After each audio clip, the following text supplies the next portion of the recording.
Hi అండి. పచ్చి మామిడికాయలండి. పచ్చి మామిడికాయలు దొరికితే రోటి పచ్చడి చేద్దామని ముక్కలకు వస్తున్నానండి. రోటి పచ్చడి బాగుంటుందండి. పచ్చి మామిడికాయ ఇది ఎండుమిర్చి వేసుకొని చేసుకోవాలి. కొంచెం మెంతులు, ఆవాలు అవి వేయించుకొని, మెంతులు ఆవాలు వేయించుకుంటున్నా. కొంచెం ఒక స్పూను, అదొక స్పూను, ఇదొక స్పూను వేయించుకున్న తర్వాత కొంచెం ఎండుమిర్చి, కొంచెం నూనె వేసి ఎండుమిర్చి వేయించుకుంటున్నానండి. ముక్కలకు సరిపడా కొంచెం గుప్పిడు. అవి కొంచెం నల్లబడకుండా వేయించుకుని రంగు కొంచెం బలబల ఆడేటట్టుగా వేయించుకోవాలి.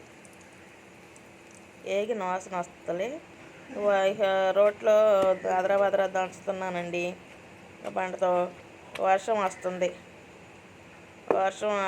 నేను రోడ్డు దగ్గర తీసుకెళ్ళాను. వర్షం స్టార్ట్ అయ్యింది. ఇది వేడి వేడి అన్నంలో కొంచెం నేతిచొక్క వేసుకొని తింటే ఉంటుందండి, బాగుంటుందండి. దీనికి కొంచెం ఆమ్లెట్ కూడా ఉంటే, తినేవాళ్ళకి ఆమ్లెట్ కూడా వేసుకుని తింటే ఇంకా ఏం అవసరంలా, గిద్దెడు అన్నం తినేసేస్తారు. అంత బాగుంటుందండి ఈ చట్నీ.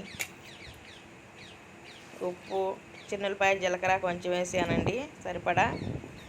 బాగుంది, కమ్మన వాసన వస్తుంది.